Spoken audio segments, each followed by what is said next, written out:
intrigue on that. Moonroach begins to realize that Astoria has the hots for Cerebus. and Cerebus is like, not down with that, but he catches them together, so he starts freaking out. Cerebus and he, they tussle every now and then. Cerebus kind of kicks his butt. Cerebus is a scrappy dude. Like, you don't want to fight him. He can beat most humans. Let's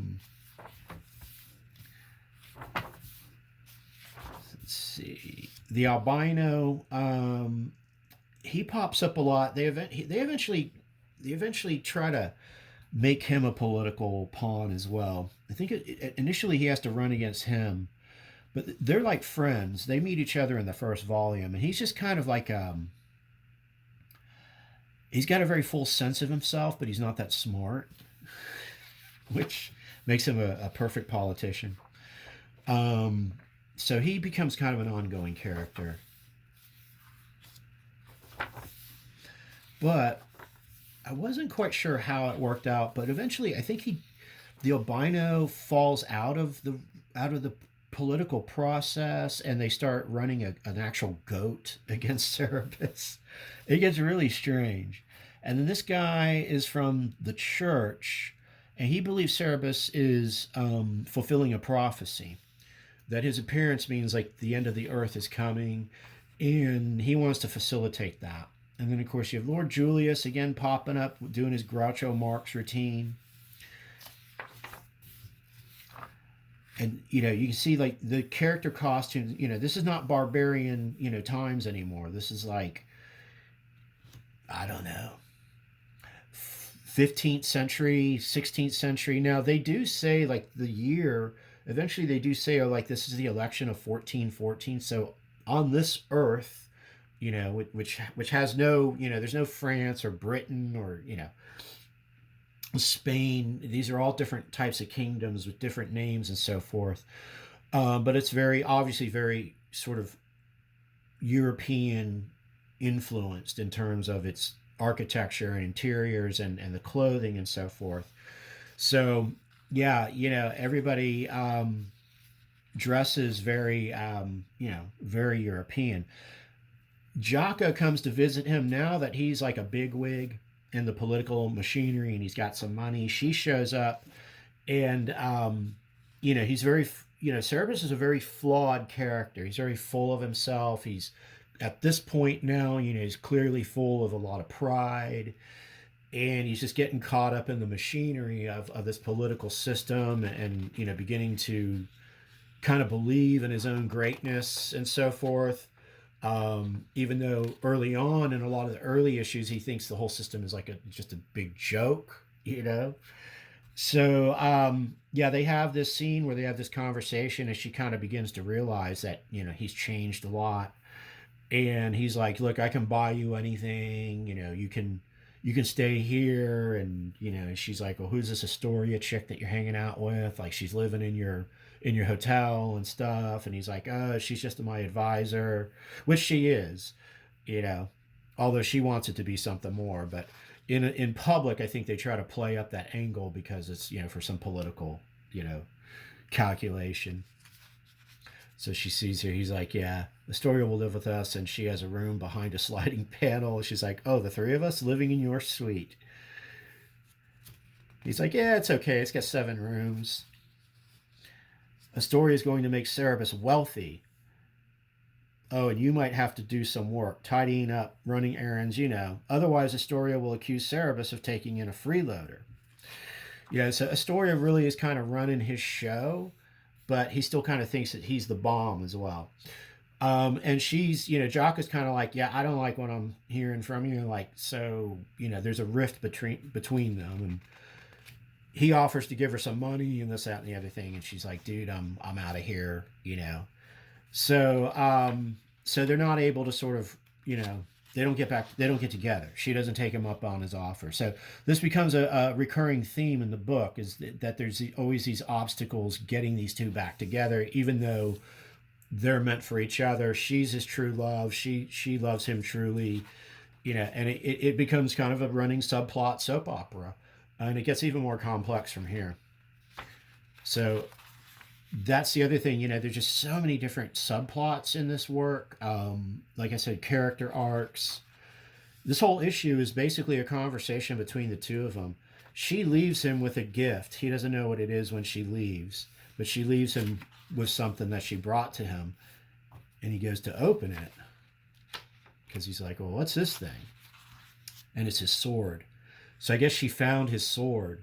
So yeah, like I was mentioning before, he goes issues and issues and issues without that sword. And that sword, it was a special sword. I forget what the meaning was. It was either given to him, but like most barbarian heroes, they've got some magical sword that and it was that kind of thing. And so I guess he thought he had lost it, and she found it. She gave it back to him, but after she left. Then I guess Astoria, I think, gets all jealous and everything that she came to visit him. So you got your love triangle going on, and then a lot of it is you get these.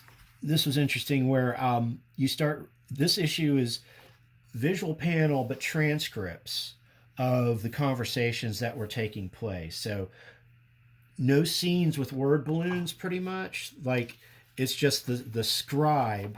They throw in these pages that the scribe who was at the scene, this person, was writing down. And I think this is the election scene when they're they're waiting to be elected or to see the results of the election coming in. And then it turns out that he does not get elected, that it turns into a tie between him and Lord Julius's goat or whatever.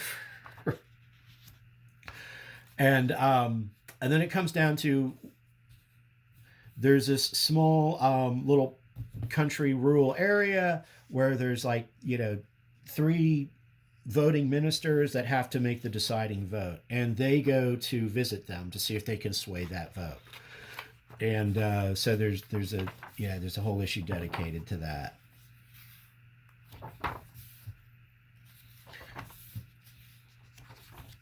A lot of different characters.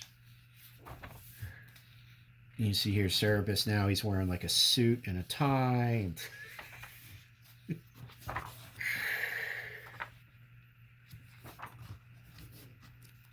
Let's see here. Oh yeah, then this was actually kind of annoying.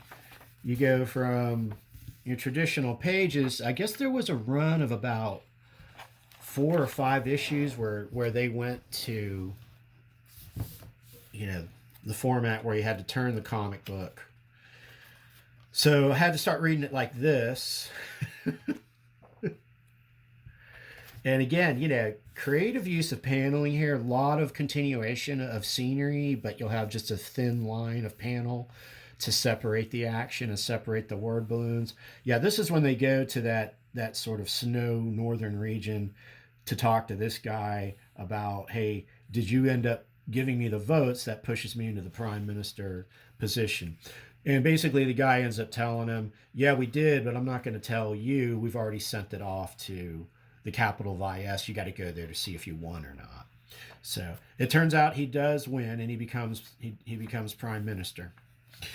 So what does he do when he becomes prime minister? Well, he wants to raid the treasury of one of the adjacent empires. So he hires a bunch of mercenaries and he launches a war against them. Because again, remember, Cerebus is by nature a barbarian, so he is warlike. He's reverted back to his, and again, look at the costume. Like they got him wearing the fur coat. He's got these, very European looking generals and so forth. Just the imagination put into the characterizations, the cartooning. Sim is a master of facial expressions,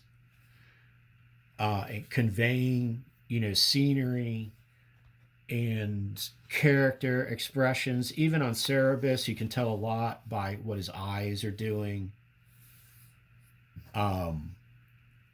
Almost like those eyes are almost manga-esque, which is, back then manga wasn't really around in America too much. But I wonder how if Sim had any influence from manga, because just the way he does his sequential panels, you see a lot of this type of repeated character movement in manga, and then of course definitely the very detailed mechanical pen, primarily being as used, for the artwork creation, and then just the heavy use of screen tone, especially with Cerebus, but in other parts of the book. It makes me wonder if Sim was influenced by manga. Maybe there was some manga that he had access to that he had seen. You know, very interesting. When I get around to doing my research on Sim's background, like I said, I've been kind of staying away from reading any interviews with him, although I did buy a book that is basically just a number of interviews collected with him over the years, but I haven't read it because I'm trying to avoid any possible spoilers to the Cerebus story. So what I know of Cerebus's story, and as long as it ran with Sim, it basically is going to chronicle the entire life of this character right up to his old age and to his death, I believe. So, but I don't know for that for sure, but I think that was the plan.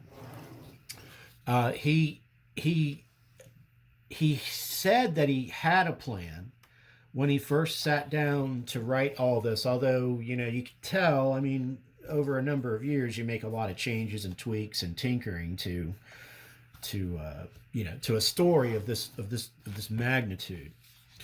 Um, as a creator, of course he's allowed to change course when he wants to. But yeah, he apparently had some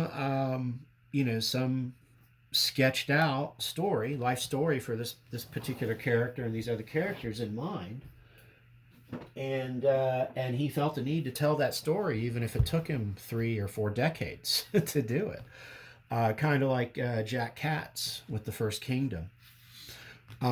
So yeah, as soon as I finished High Society, I was like, man, I already had Church and State 1 that I bought used. Let's see, I got this one at Second and Charles. I got this one for $12. These go for like 40.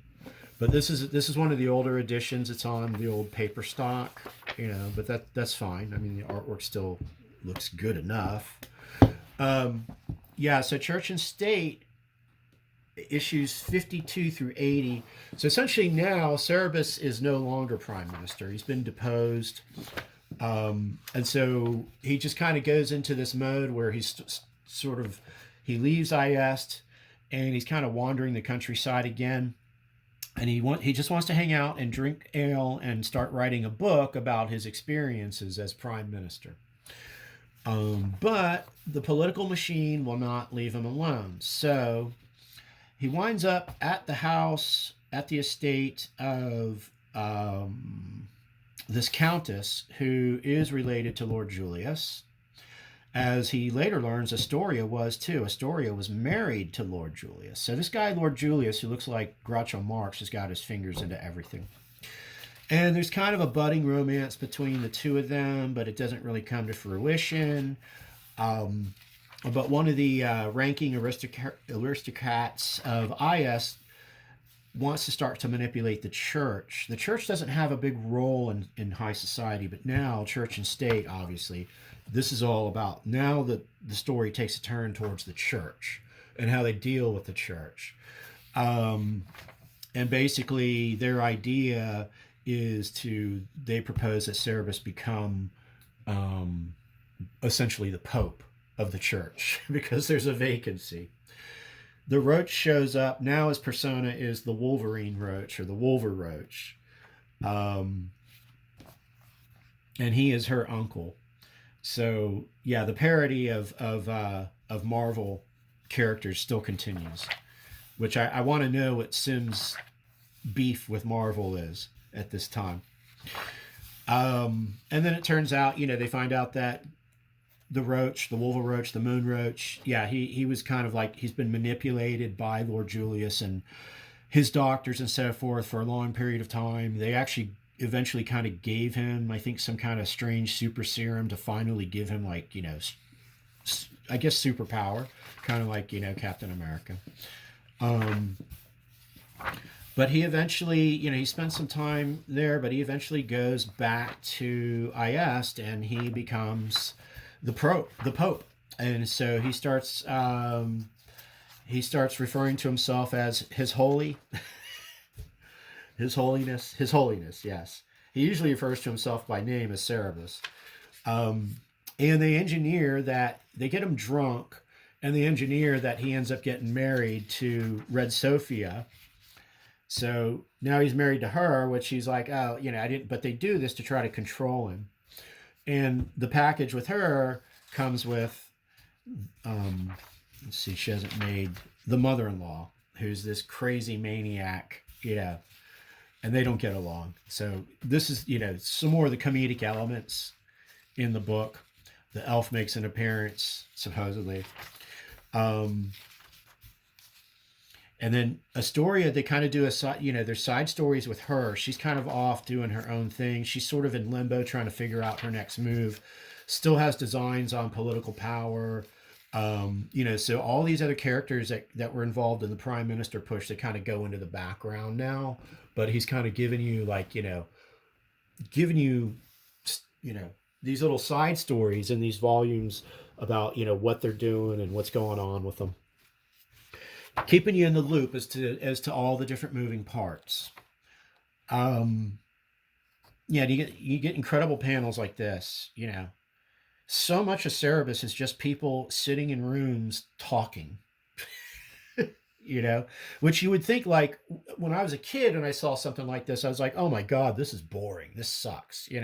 This is like what old farts read, and I guess maybe I'm an old fart now, because now, like, when you're older and you're wiser and you know more about comics and how comics are made and you know more about storytelling, you see the genius in stuff like this,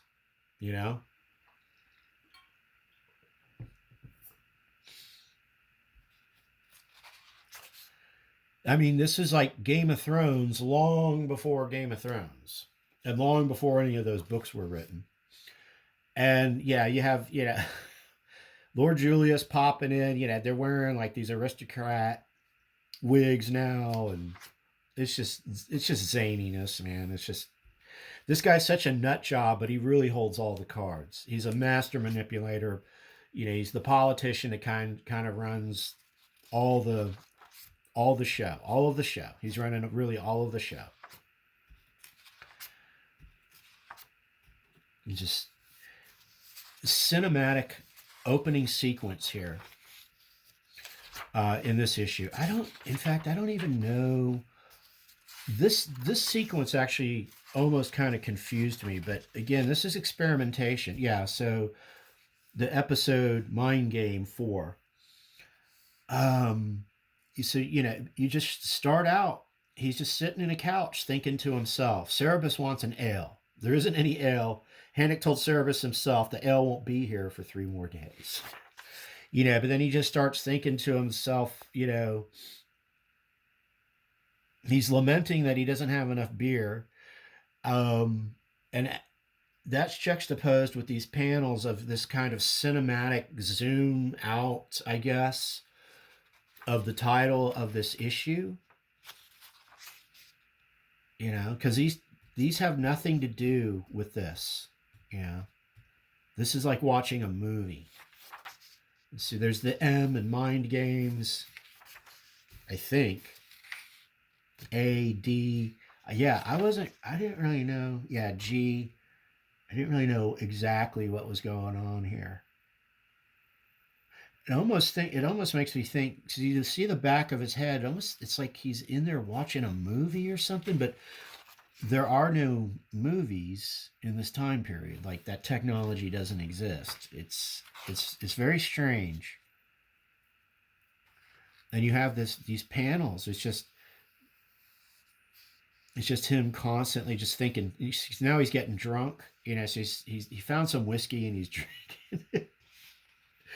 And he's just, the whole issue is him thinking to himself about what's going on and what's happening, and and I don't have any drink. Oh no, I do have some booze, and you got the sound effects. He's drinking the whiskey, and then he's out of whiskey. My leg is asleep. I can't see straight. Somebody's talking to him. He thinks he's hearing things, and that's the end of the issue.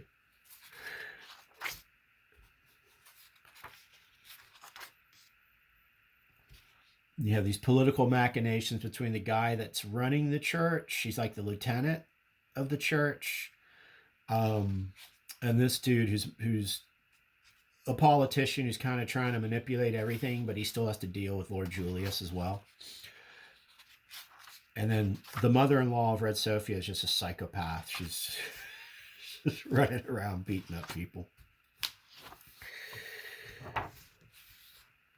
And again, here's another example of these pages, the novel use of these pages and the line work and the interiors. I think it wasn't. Gerhard still hadn't shown up at this point. So Dave Sim is doing all this artwork. He's doing all these environments. Again, I don't know if he photo referenced this stuff out of architecture books, or things like this. But man, it's got to take a lot of time to draw and create something like this and get it ready for photostat, for publishing. Because remember back then they were using old school printing presses too. Like this stuff was being made on ink on aluminum can and just turning out those pages. There wasn't any digital printing. If it was very, very, very nascent and very expensive. And from what I've read in that remastered edition, they were, he was doing this on, I think, like Bristol board. They were photographing it. They were doing some magnification with the camera and so forth. If you've ever seen these devices, they're huge. They're massive cameras. And you can mess with the magnification to zoom in on certain parts of artwork and so forth.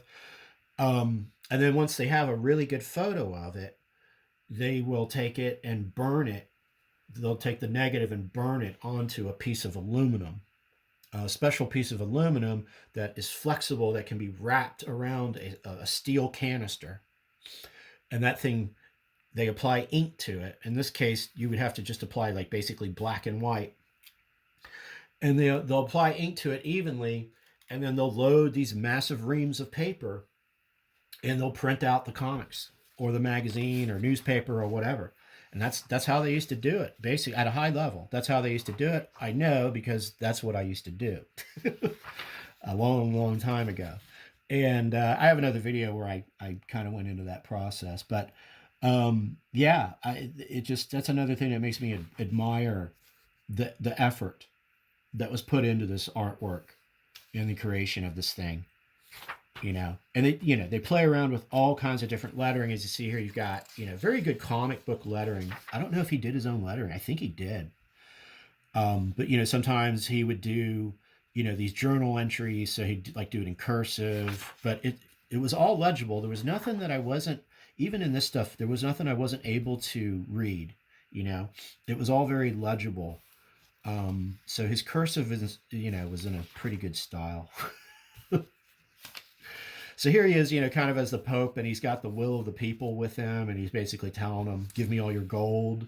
Then he tells them, go invade this other country, and he tells them if they don't, the world is going to end. Well, this guy, who's his sort of religious follower, comes to him and says, "You actually will end the world if you don't stop this course of action, because while you think that you're acting as just this self-interested party who found fortune becoming the Pope, you actually are the hand of Taram, who's God in their universe, and the world is going to end, and you're going to bring it about." This is the philosophical conundrum that he is giving him.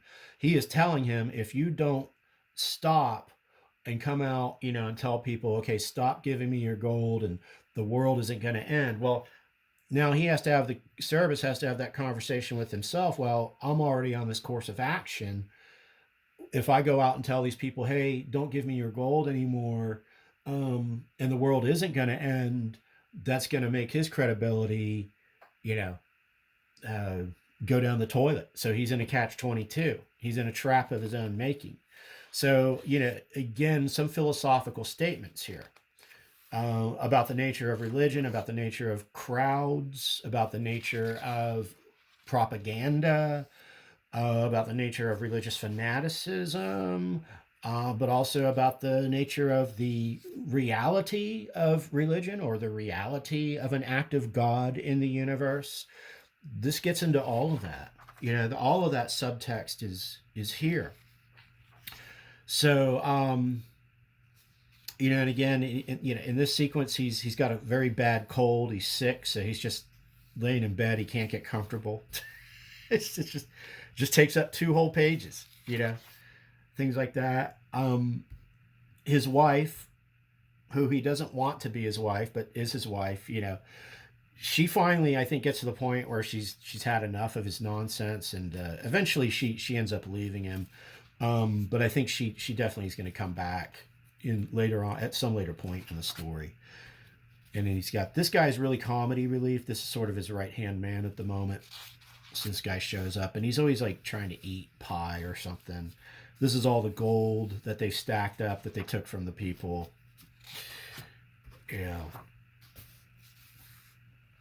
I think this is the issue where Gerhard begins to help out Dave Sim. He starts drawing the backgrounds, starts doing the architecture and the interior, so that Sim can focus on drawing the people and the aardvark. And he really just jumps right into it. So yeah, backgrounds and tones by Gerhard. Everything else Dave Sim. So Sim is doing the characters and the lettering, but Gerhard's doing stuff like this now. All this type of background stuff, and here I guess they're using some kind of zipatone on these pages to get that look, but it's really effective. It looks really good. Here I think you've got, this is all just pen work. This is all just mechanical pen. It's just crazy. It's just the level of detail just astounds me. And then like this, you've got tone in here. You've got pen work. That's pen work. That's tone. The stairs are pen work. Cerebus is pen work, but tone on him as usual, on his skin. The drapery is all Dave Sim. The lettering is Dave Sim. What a collaboration, man. And that they did it for 30 or however long this comic went, 30, 40 years. I think 40 years. And you've got Lord Julius at this point. He's not president anymore, but they're at the point where they're trying to, now the church is powerful. They're trying to pick who the next president should be. He wants to be president again. So he kind of makes his case to them. Now, Cerebus begins to have these sort of spiritual or paranormal experiences in regards to Tarim, the god. And there is a particular coin that they said was touched by God. And Cerebus didn't want to touch that coin for some reason, because he's already had these sort of light emanations visit him in the middle of the night, and he didn't know what they were, and then they would just kind of disappear. But he's beginning to suspect that maybe there's more at work here than just his will and the will of the machinery of the political system and the people. He's beginning to suspect that there is some supernatural intervention going on here. And so he finally goes and picks up that particular gold coin, and then all these other coins start to fly out of the bags. So he has this kind of supernatural experience, and it freaks him out. It creates like this, I don't know if it's I forget what it is, but it looks like the bottom of an egg or something, but also, or it's like a crescent almost. But the crescent is a symbol that figures in this work, because when they had the roach kind of knocking off some of the politicians in high society, this is what he was dropping a big version of this on their heads. They called it a stone crescent. and now he's got this small golden one that's just kind of composed itself in his hand. So I don't know if that's that's going to be a recurring symbol or symbolic theme in I'm not sure. I imagine, but this is the kind of stuff that Sim is playing with. Um, yeah, and then his wife leaves him. Sophia leaves him, and then he starts hearing voices, and they're basically the voices of this one is of a long deceased wizard. I think it was actually Sophia's father, and he's like, well, you didn't really love her, but you love Jaka, and you can find her down in the lower city. She's still there. So he's like, yeah, why don't I just get back together with her? So he sends one of his cronies to go get her, and they bring her back. Now she's got this different hairdo, she's dressed differently, and he finds out though that she got married. So in between the last time he visited and now when he summoned her to the holy temple or wherever it is he's living now, the palace, he's like, you got married, like, what's up? And she's like, well, what'd you want me to do? So they have another conversation, and all these conversations between the two of them are just like sad. And he tries to convince her. First he's angry, and then he tries to convince her to come back, and he's like, well, now I want you to stay here and you can come back, and kind of have this argument. And he makes one more effort, but she still says no, because she's like, well, I'm married now, what do you want me to do?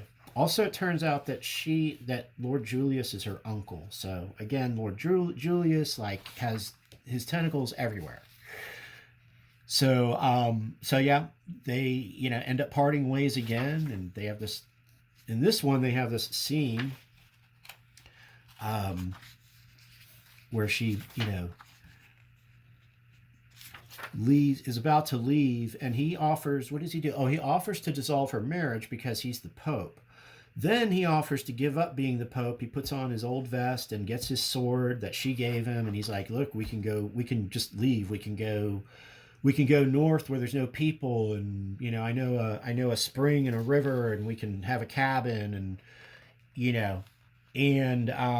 we can just get out of here, And she's like, I can't. I'm married, but also I'm pregnant. So now he's like, no.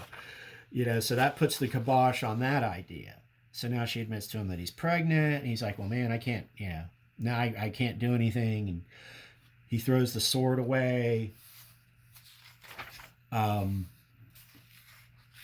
then she, they basically say their goodbyes, although I'm sure she shows up again. And she leaves, and they have this long, I think there was like this long sequence, where she, he's watching her walk through the courtyard. She turns around